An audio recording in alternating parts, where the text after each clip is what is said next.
নবী সাল্লাল্লাহু আলাইহি ওয়াসাল্লাম বলেছেন যে এই দোয়া পড়ার পরে যদি কেউ সকালে পড়ে রাত্রের আগে মারা যায় জান্নাতে চলে যাবে ইনশাআল্লাহ। রাতে পড়ে সকালের আগে ইন্তেকাল করলে জান্নাতে চলে যাবে ইনশাআল্লাহ। আমি ইস্তেগফারের আপনাদেরকে 2-3টা দোয়া শিখাই দেই আগে ছোট্ট করে।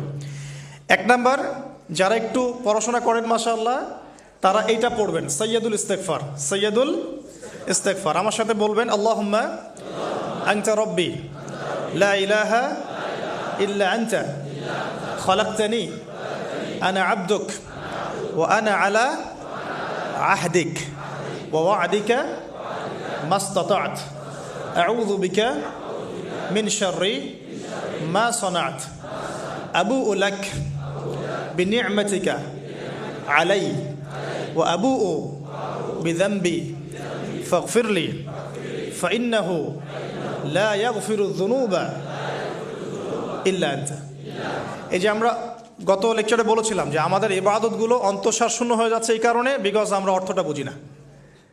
এই যে দোয়াটা আপনি করলেন, নবী সাল্লাল্লাহু আলাইহি ওয়াসাল্লাম বলেছেন যে এই দোয়া পড়ার পরে যদি কেউ সকালে পড়ে রাত্রের আগে মারা যায় জান্নাতে চলে যাবে ইনশাআল্লাহ।